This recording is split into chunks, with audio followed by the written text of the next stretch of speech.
Akwagala ndi wano, happy birthday. Ng'olabye.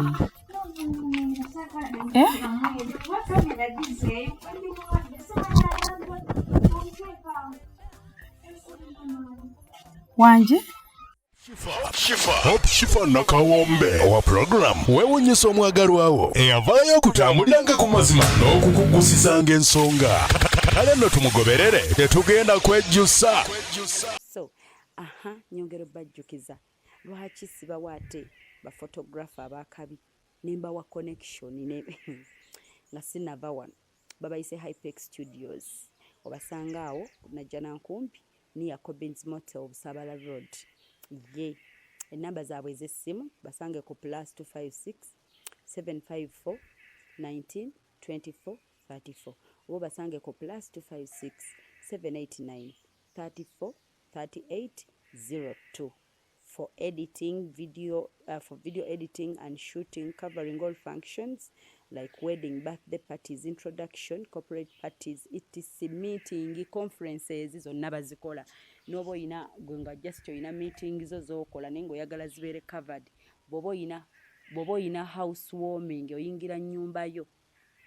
Byonna babikolako mikwano bekwate babayise Hypex Studio. Okay, mulungi atulaba program wewunyisa omwagalwawo surprise your loved one wano okka ku YouTube channel yaffe wewunyisa omwagalwawo naye nga wasubscribinga olikinga osharinga ye mwabagamba nti shifanze olumushonga siziraba you didn't subscribe singa wasubscribinga singa ofuna notification whenever we upload new videos.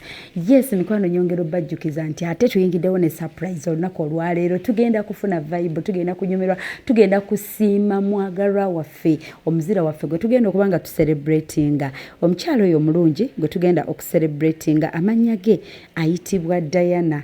Diana oyo tumaze ebbanga nga twogera njogedde n'omukyala bamuyita Harriet ali awo UK Bungereza nga mbuulira nti Shifa nyina bambi omwagalwa wange she's my hero. Omwana oyo gwolaba she's a baby akyali muto nze mulaba nga hero wange kubanga njagala musiima bingi nnyo byakoze eri saidi yange n'abalala bangi ayagaliza abantu bangi. Diana oyo nno Shifa gwolaba mu buto bwe era ng'omukyalo we bamuyita Diana Edrin nabwato sekandi gwe tugenda surprisinga era nga omukyala Harriet ali musiima mugamba you're my hero era nga amuwadde ensonga 15 lwaki amuyita hero we era nagamba I am proud of you and I appreciate you in all ways. You're going to know those 15 reasons as to why Harriet is surprising Diana era nga bwe tutyo tugenda kusimbula naye birimu obuzibuzibu kwegamba okusinziira oketta obwedda kwe twatandise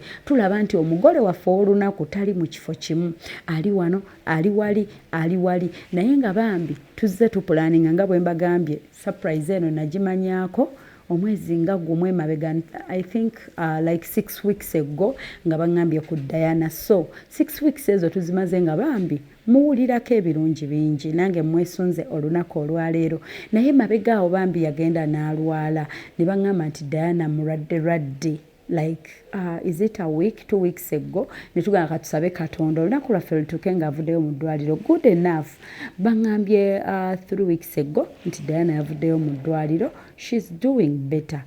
I'm glad tugenda kumusurprisinga naye nga mbajjukiza nti oyita ku 0782 10 15 69 070 256 21 57 enamba ziri ku screen gonna ali eyo eyandyagadde okubaako omwagalwawo gweyagala osanyusa ate namwe abandyagadde okubanga mulanga naffe yes obulango mubuleete muyite ku namba ezo mbagambe yita ku 0782 10 15 69 jangu obeere nga advertisingira wano mu program yaffe yawunyisa omwagalwawo ate nga siiba riiseeyo bwentyo kankone ku basponsa abalungi abateekamu ssente.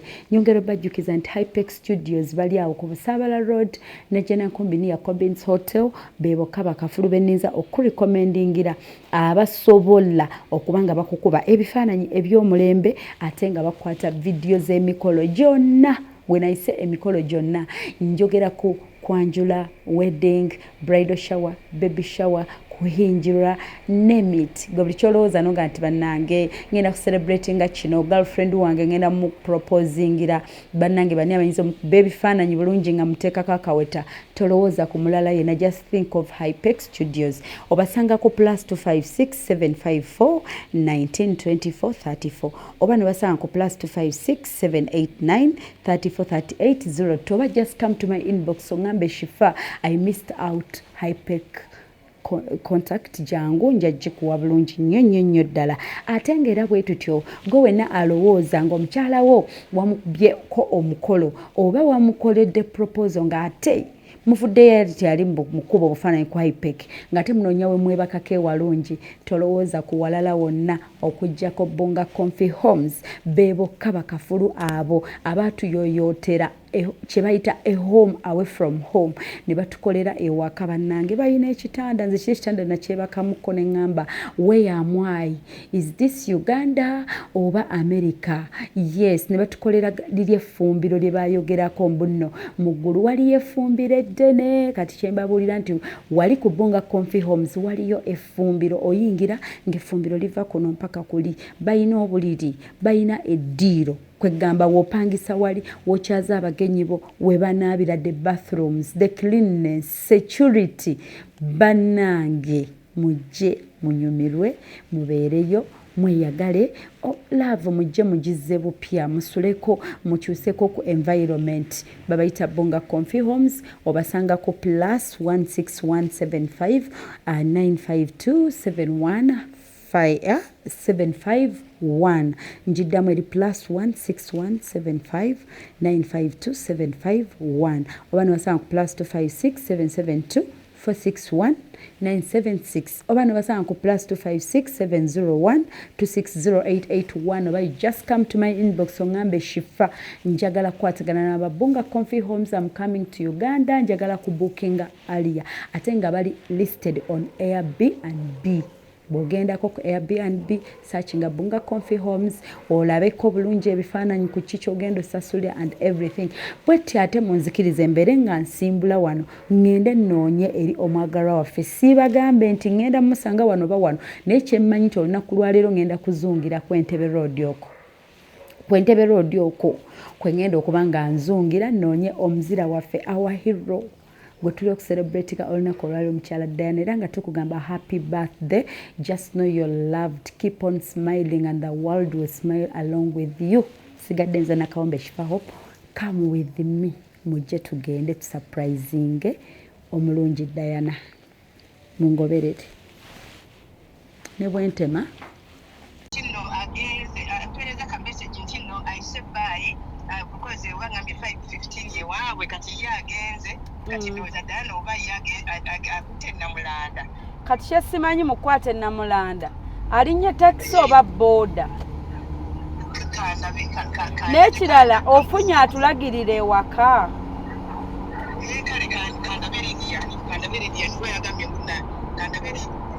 kuba ekibadde kitwesibisa ku Stacy avuddeko ndi ate ŋŋambye eddakiika oba 12 ndi ku express nange nvuga misinde okudda Namulanda okudda wali we bali kakati sokolindeko tulabe sokolindeko katono nindeko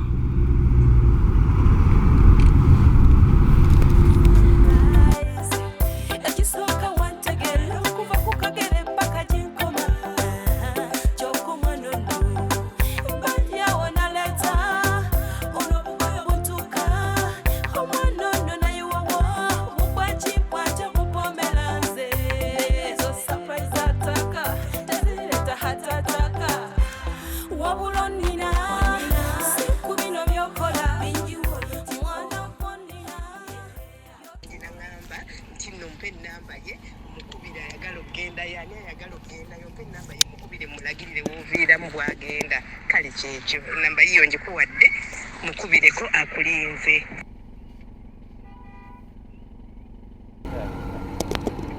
Hello. Yes. Mchala liri jebaleko. Kale nyambo nayo jeba. Kale mchala riyeti yampadde ku namba yo. Enyo. Wanje? Enyabo mpulira. Ku byagonde surprise yani ya mukyala Diana. Okay. Kati angambye gwagenda okumpa directions. Naye nga Diana tali akyali mu ddwaliro. Anti bangambye mbu avaayo buve mu ddwaliro. Agambye avaayo. Gwalina gwamubaddeko ba Stacey. Gwayogeddeko naye. N'agamba azifunye results avaayo. Twali tuyamusanga mu ddwaliro naye Stacey n'atugamba tuyinza omumisinga out ng'asimbudde wadda Namulanda. Ye mukwano. Ate nga ye Stacey tamanyi Namulanda. Kakati Namulanda erina we bayita ku kigenda ku Wits College. Ki? Kuba erigenda ku Wits College. Wix. Ku Wits.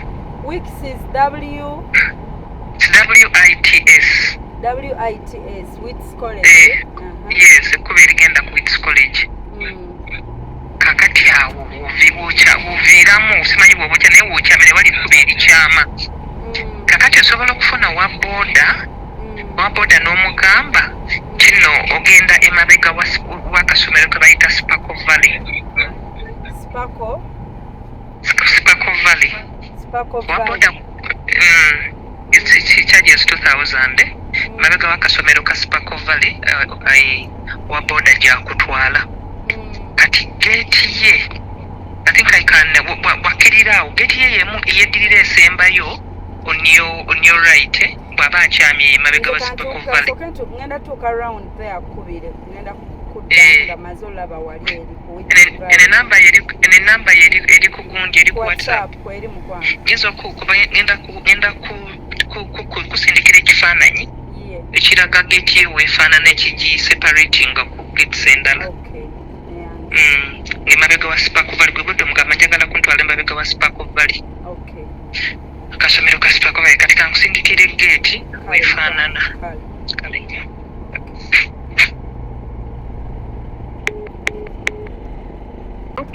Apate ndagiro lwakubazo abali tali sure nti oli avaayo mu ddwaliro. Avaayo kuba kakati gundi angambye Stacey olwokuba ye addayo eri angambye era kati akola mbadde simanyi kimutwala lunakulamba kati Stacey agenda muleka nga yajja eyo naye ajje kuba mbadde mubuuza nti oba agenda linnya ki omanyi waffe wali Bolt oba Uber ne mugamba oba kikya nti oba alina app awo agiteekemu immediately afuluma alinnyeeyo nga simanyi how far oba biki kati simanyi kikyakutambula gyagenda kukozesa naye mbadde mugambye nti singa alina app ya Uber oba Bolt oba n'agiteekamu oli n'afuluma nga tugisasudde wano ye n'agenda bugenzi naye simanyi kyagenda kukolesa naye nga bw'avaawo immediately ne bwe tumusookayo ne tulinda lwakuba ate ojja okukozesa mwebuuzise nti otuuse biki ate tunoonyawo omuntu ate afuna engeri econfirming nti atuuse ewaka. Okay, that is good. Lilian mubulidemu. Simubulide details mugambe nti bwampadde namba because I'm still driving just made nyampenda kimanye how. Ananga ngambi agamba kuba kati ngabene bwambulira sibimanyi then nagamba mpange mpa mwagala nze mu directing kati ndowooza gikuwanga kujja kubeerako erinnya lyo kakati nange kwekugamba nti kanzi kubanga ali kumpe kampe details endala ku WhatsApp. Okay, that is good. Kati nange ne mugamba oli kamuwe gwakole ki era yo yali badde ng'olwedde gyali naye lwakuba yabadde mu meeting gyaliko ng'ate alina byali kale mukwano. Thank you so much.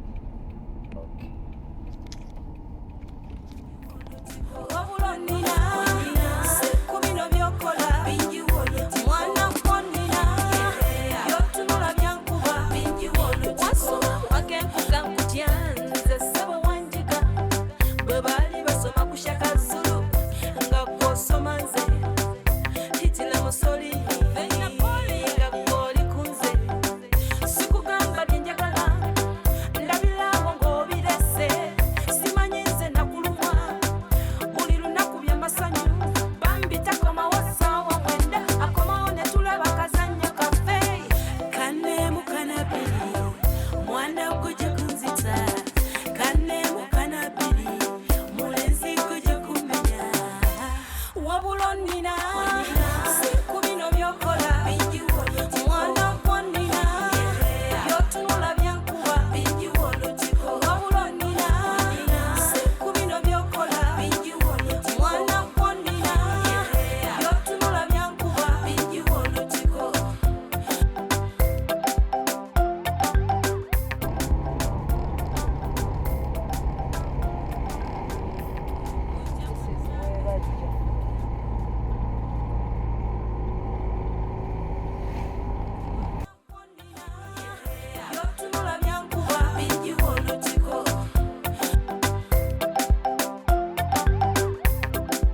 Whitts College Road.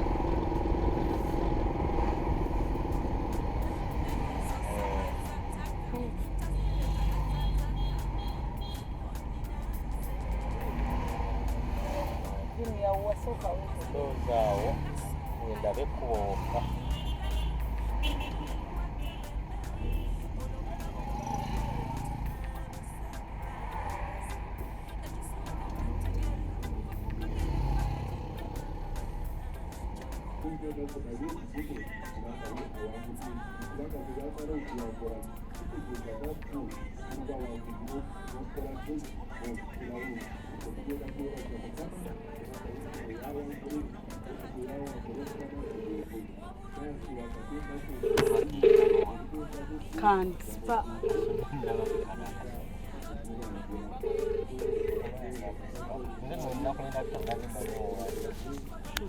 Hello. Ye mukwano mbadde mbuuza kana akasomero akalala ng'olese Wits bakayita batya? Kuba ndi ku Wits Road. Sparkle Valley. Oli ku Wits kwennyini. Ndi ku luno Wits Road waliwo wali church wano wendi. Wits Road kati afuna just board oba oliwe. Mugamba kubali emabega. Emabega wa Sparkle Valley. Okay, maybe a board asobola okukulembera. Ate already ndi munda. Ogambye Sparkle Valley. Mujebaleko? Mbuuzaako ewali Sparkle Valley essomero. Nzikirire eno kale tweyanze. Kati olaba emabega behind part of Sparkle Valley. Okay, mate. Thank you. Kale.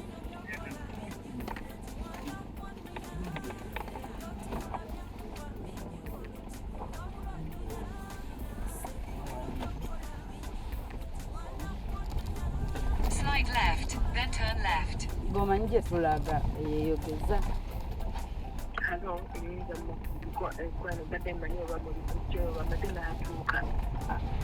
Atuuse? Nedda Nedda ffe tubadde tukyanoonyaayo tuli eno munda. Twavudde Namulanda tuli munda eno tubadde tuli kunoonyaayo. Ndi kubuuza nti omuntu akulagirira naye ggwe n'obuuza naawe abali eno munda. Kati naatera nengerawo naye kasozi wanje yennyini ate agambye ali luddawa sinnamanya naye nti njagadde tusooke tutuukeyo. Okay, then n'omugamba nti ndeese guliyo ndi wano wanaanyangulwa. Mbadde njala kufuna ani Lilian yennyini ate amwebuuzise. Okay, nobambi kankusabire bantu obudde mbulaba nga buzibye. Basabire kale kanguleko mala okukwasaganyisa. Kale kamala otuuka.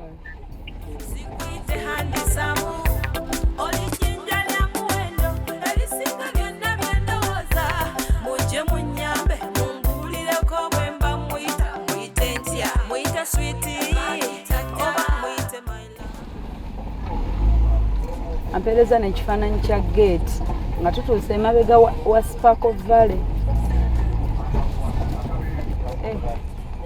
N'agamba emabega kati emabega yewwa.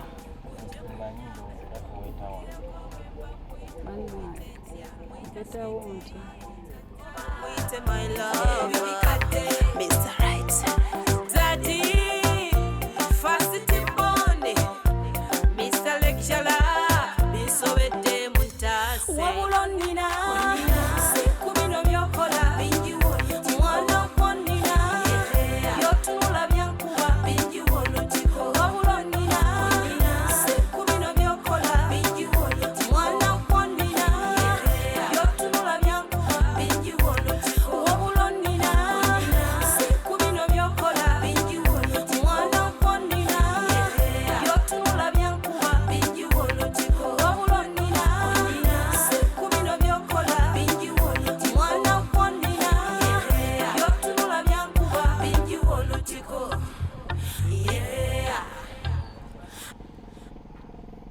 Jebaleko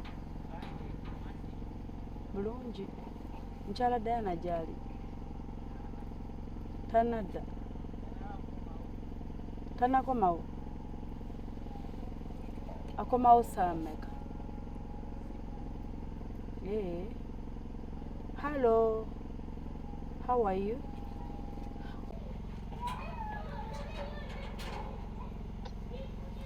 Hello. Bane wambuzabuza naye mmaze ne ndabayo. Naye ng'akuba taliiyo. Akagenda wanti. Naye taliiyo. Naate mukubyeko naye mukubiddeko essimu naye takwata. Yabadde mu ddwaliro so simanyi wa exactly she is. Kanyongereyo kubanga mukubira. Kale. Hello, kati nkuwulira. Hello. Yes. Kati obadde omukuumira abo. Ntuuseyo waka naye sinnamufuna. Okay. Okay, otuuseewo kati nkubiddeko ku lile n'aŋŋamba nti abadde akubako ku simu ye nga takwata. Tamanyi watuuse. Yes, kati nenga nti bagwa omukubire. Wabadde wamukubiddeko ko already. Sinnamukubira. Kati kamukubire mugambe nti tulina gundi ye birthday gundi. Nkino banti oba olina birthday cake ye. Oba omugambi bwotyo ye then kati mukubireko kweyo essimu then oba nkuwe kundala kuba oli aŋŋambye nti amukubiddeko nga takwata. Then kati soka omukubireko then simanyi simu gy'olina then tulabe omugambeko olabe so long as mutuusewo ewaka.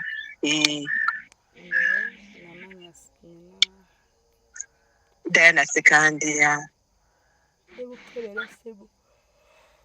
Jowampa. Then oba nyongere nkusindikire kanjikuweerereze. Okay, no problem. Then kankuweerezeeko then ogambye nga I can't say nothing. Kampereze essimu. Kale towajimpa bampe. Kale. Kibambi trying akuzombye olabe oba ali kumpi okubatuukako oba kuba kati waba yasimbudde dda kyemmanyi oba ali kumpi okubatuukako wemuli oba atuuse oba gyali then kyekingiraawo kabasabire odebesi nkwano. Olowooza tamukubidde?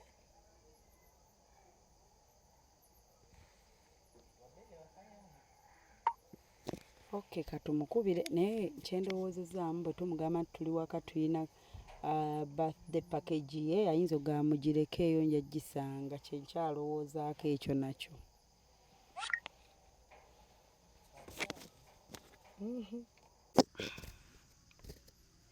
Katumukubire. Right, gundi wits.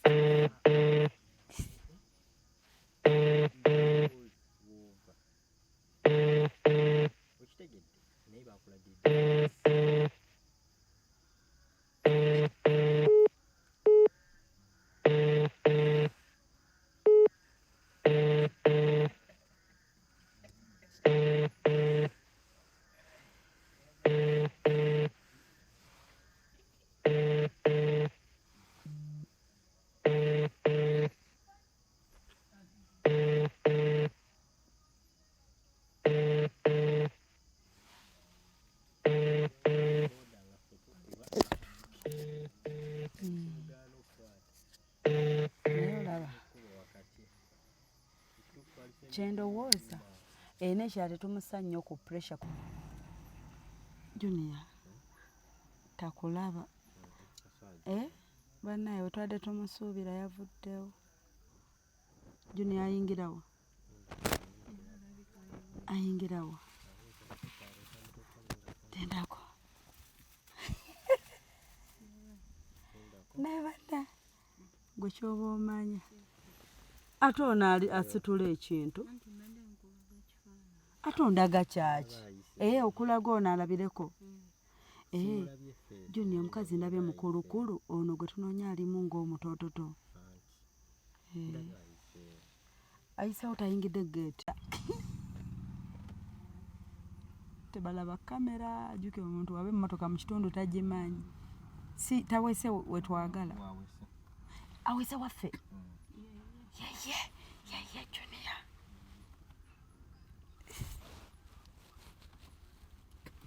Mama kankole enveeyo. Mama oli tamugamba nti emmotoka erinze ggwe ne bagaana otuggulira geeti. bamugambye Allahumma halo ndaba nga atuuse nagwenda bazze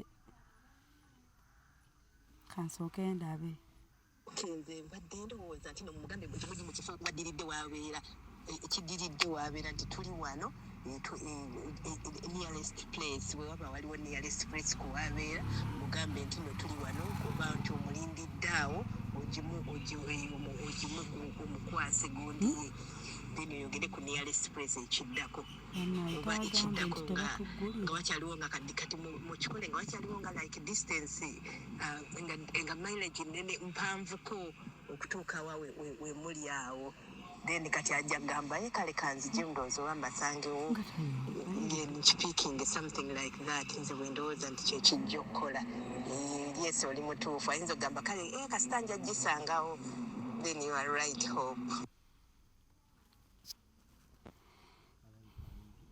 naye ng'ayingidde wali waffe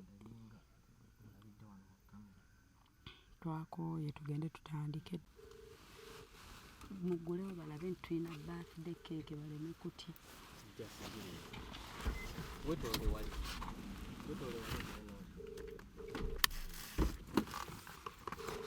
twagala muwa birabo bya birthday twagala muwa birabo bya temumugambye mumugambye nti waliwo abakulinze mbadde mugamba nawe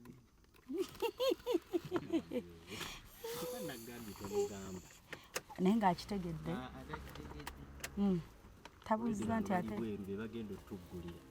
mu abagenda otuggulira light keeke kejje luvannyuma tusooke tutwale kino kuba ŋŋamba ani anaagikwatira light anti kati alindeko ebirala asooke nedda anaakwata oluvannyuma asooke tutuukeyo bampe balloons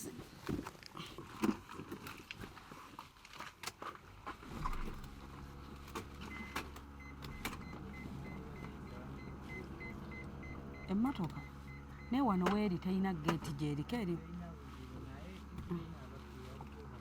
ababbi tetugenda luwa muwulidde nti ena mbw ababbi bangi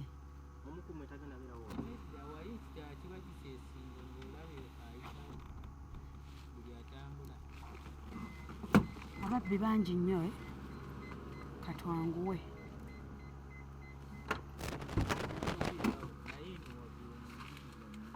tetugenda lwawo tugenda naffe kubanga tufuluma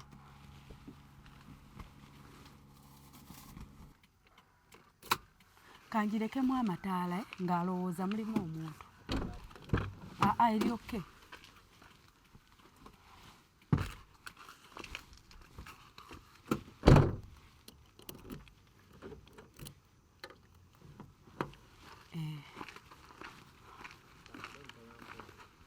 tagambe lwaki tewaŋŋambye tagambe lwaki temwaŋŋambye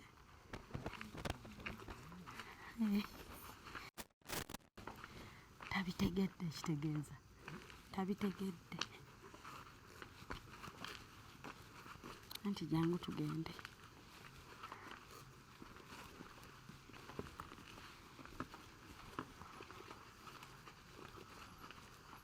gwagenda otuggulira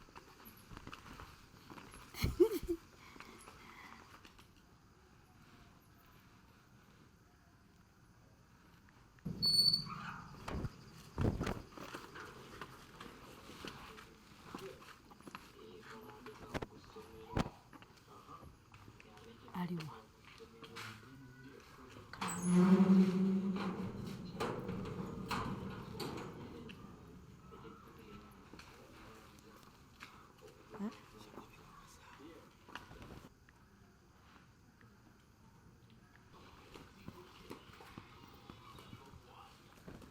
eno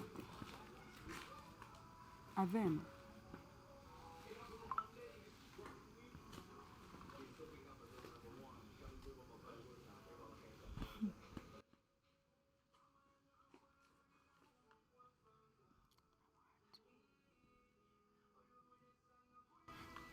oba ani akuba music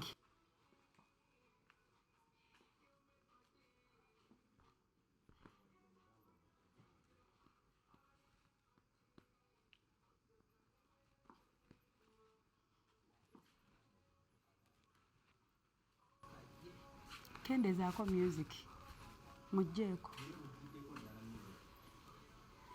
ettala togyetaaga onano ne keeke geno ne keeke naye ogijje mu bokisi naye onaamalako nayo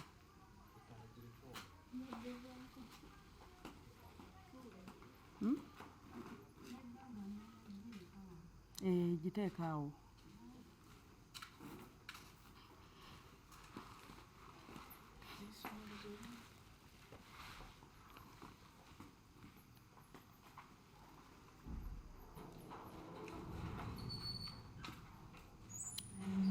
layiti ekumala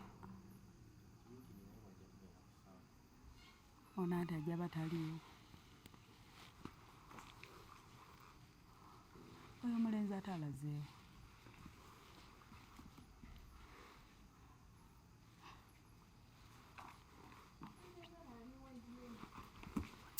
akwagala ndi wano happy birthday ng'olabye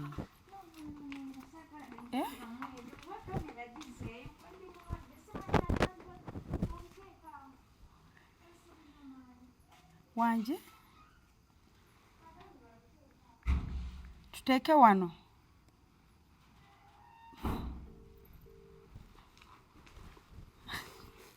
agaddewo hello bannaaye bamukubireko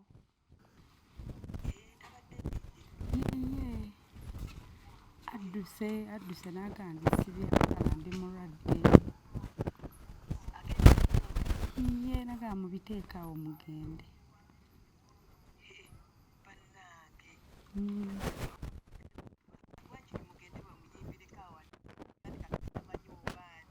anti mukubireko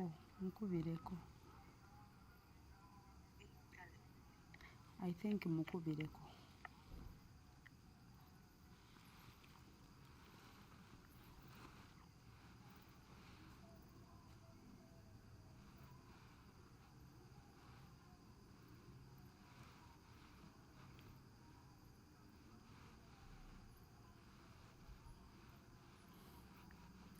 kamukubire okutta keeki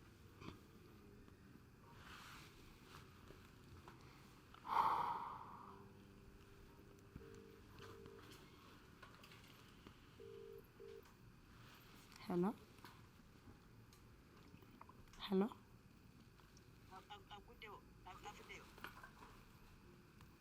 naidde nkubye kubuuza kyemutuuseeko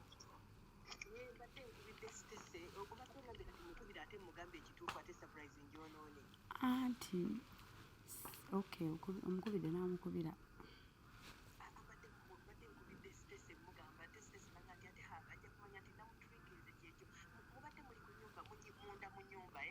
kuye bweru munda mu geeti ebweru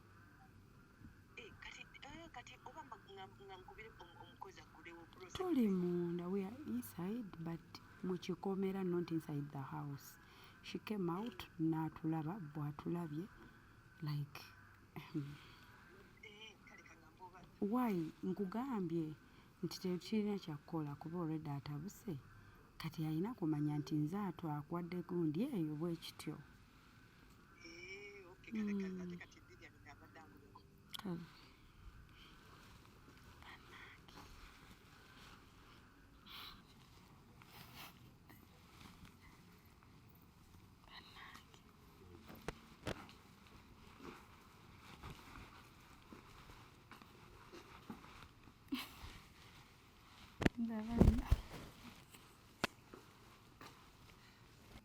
aze obeera wa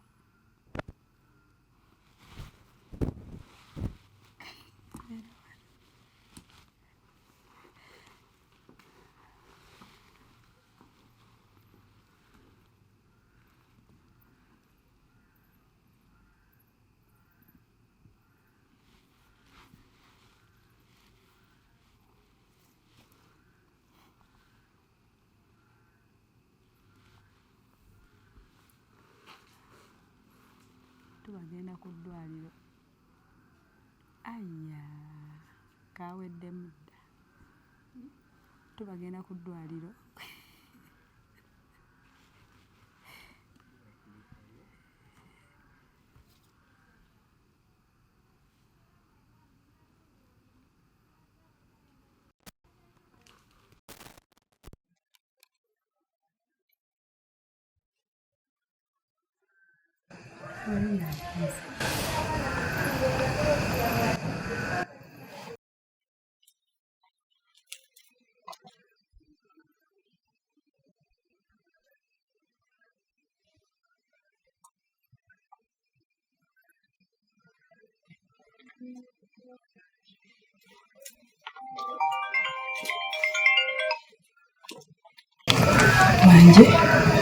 wange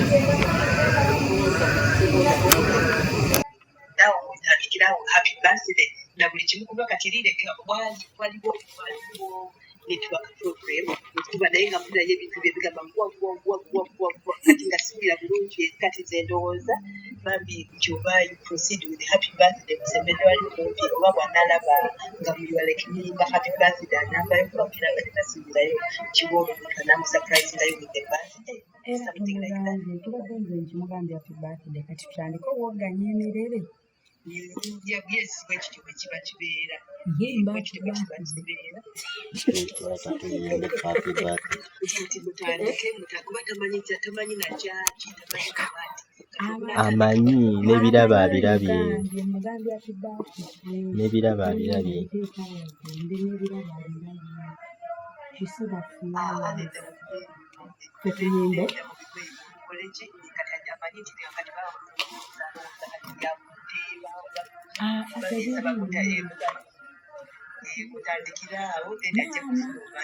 mutandika happy birthday mama tusabire tetubanga tuli ono mune musembere eri temunsemberera nnyo deno otunula eno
otya? Hello. Wanji nyabo. Tulimbya happy birthday. Era tafulumyeyo. Twamugambye yategedde nti bya birthday. Abadde yategedde. Naye kati obalowooza ani agimukoledde surprise. Mpulidde oluggi lweggula katulamu alabika weyaza.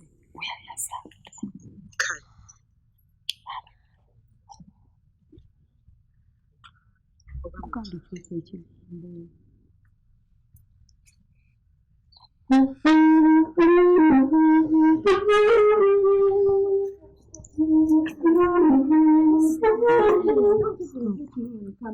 But in the bagoba, oh, you know, because I've not been where you need to look for a background of where you're coming. I've not been where for the whole week.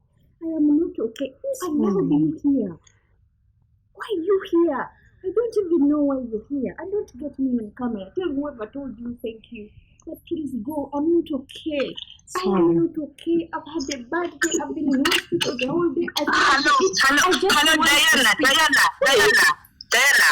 I want everything there and go. I want you out. I just Diana. Hello. If you want to Mugambe, just talk. I said I want Hello. Mugambe mwana bakakuwulira mukwano. Hello, Diana. Hello, Diana. put them there. I can't tell you to go out with everything of yours. Anti Somebody who has been sick. talina bwabisaayo wali closed like talina wali. I've never been sick from food. I've never been sick in the hospital that you can't even eat food. You don't even understand me, maybe. Hello. Oyagala kwata camera beef ulikwata byonna byenjogera. But next time do a background of where you're going to avoid so many things. We did. We talked to Stacy. Hello, We talked to Lily. Twayogedde Talk with nabo. me. Are they here? Anti ebadde surprising. Anti surprising basina wekkubira. Didn't they tell you that I've been in hospital? Nakati Jemba? I couldn't even. So kati ye background check gye twakoze. Kabasooke bagende nja kukubira. Thank you very much. No, Diana. I know. I understand, Diana. I understand your situation. I understand your situation, but please appreciate them. No, I am thankful. I have not been. I'm not okay. I know, Diana. I know, Diana. Please appreciate them. Thank you very much for taking all this long, but please go. Yeah, bambi bakulinze from morning. Tubadde tubali patient. Era nawe abadde patient, Diana. The time I left here. Tetwategedde. Nange saategedde. Kubanga it was a surprise, Diana. Gadde ebyaleeta. Kabireete tugende. We are going. Kabyangu. Bambi, it's a surprise, Diana. Tetwategedde kubanga yabadde surprise. Tewali yategedde nti n'oba oli mu hospital. It was a surprise. So surprise tebasobola kugamba ng'oba oli luddawa oba kino oba kiki. Please just appreciate. Please hope for nange.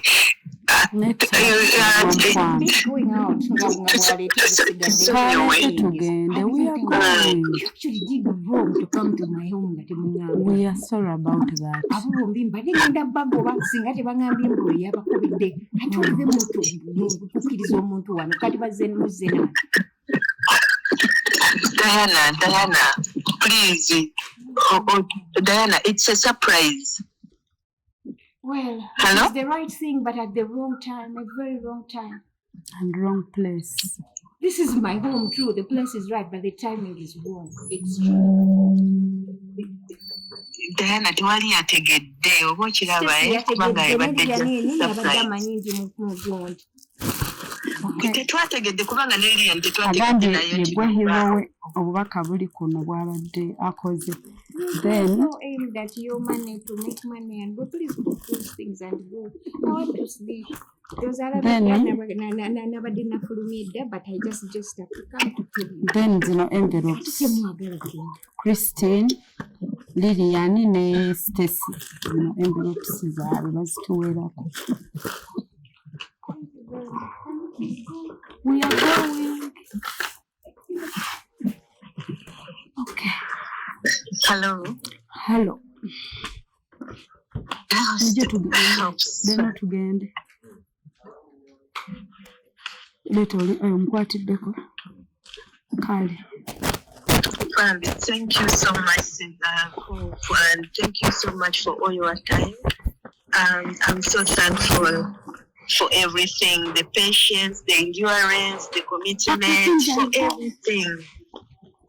For everything, Hope, and the group and the whole team. You're welcome. And I'm really, and I'm really sorry for everything, you know. Katonda atuyambye ne tutagenda ku ddwaliro. Bannange ndi speechless bannange kubanga bannange kugamba simanyi. Ekisumuluzo kiba ekisumuluzo ky'emmotoka. Okay. Kale mukwano. Tujja kwogera bannange I'm so speechless. It's okay. Mutambule bulungi, we'll communicate. Kale. I'm sorry, but thank you so much for your time, for endurance, for the patience, for the commitment, and for everything. Yeah, I'm grateful and I've appreciated it. Thank you. You're welcome. Many thanks. Okay. Kale, we'll talk later. Nja kubyatuuse.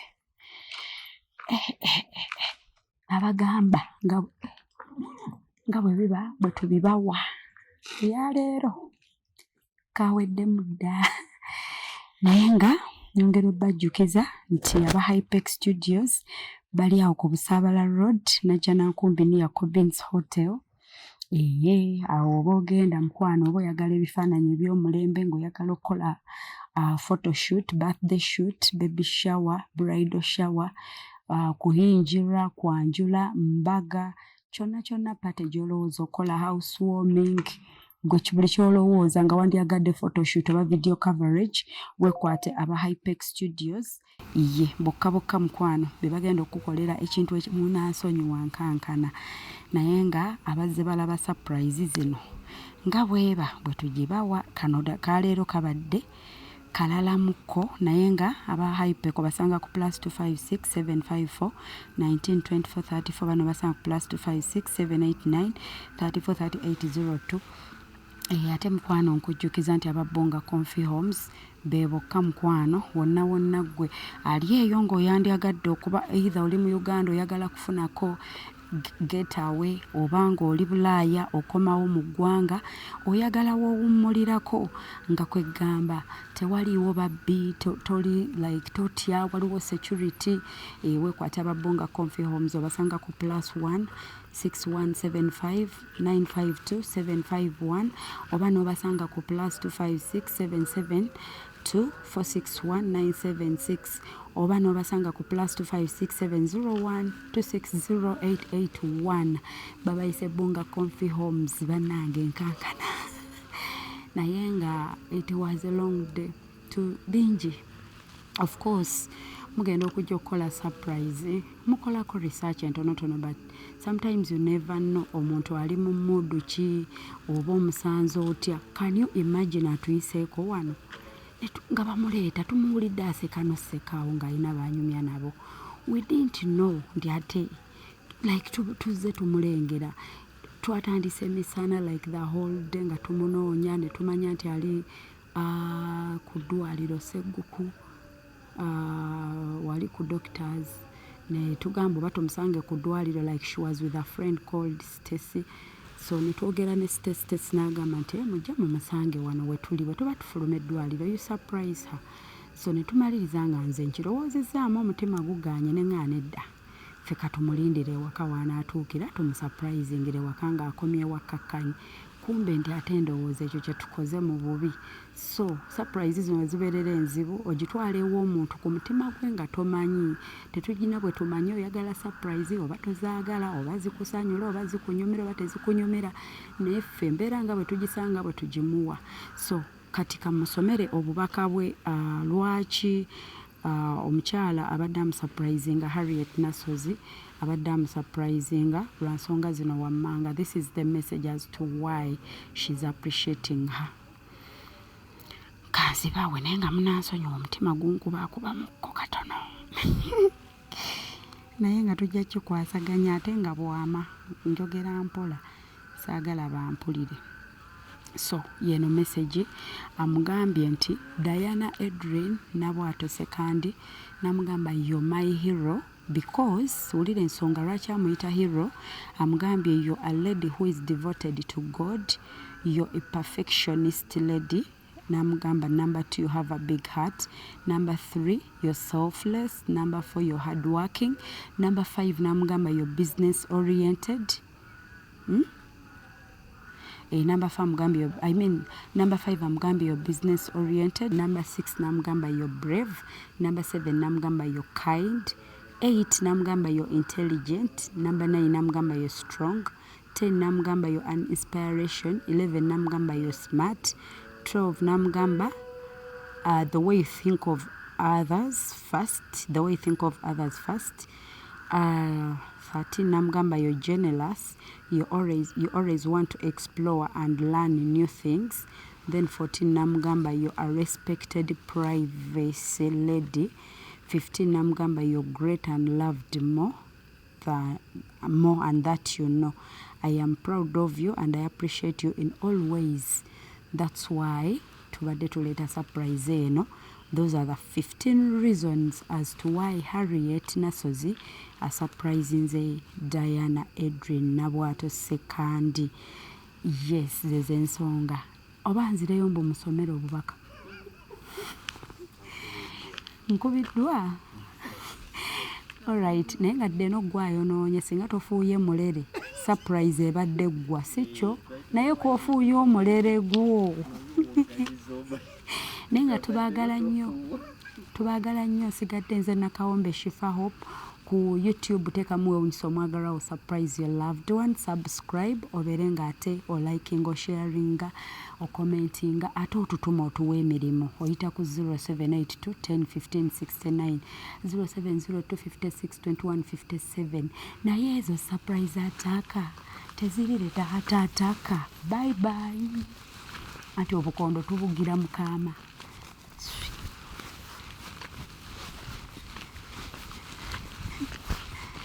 So nyongero bajjukiza lwaki sibawa ate ba photographer abakabi nemba wa connection nga sinava wano babayise Hypex Studios obasanga awo najja nankumpi ni Jacobins Motel Busabala Road.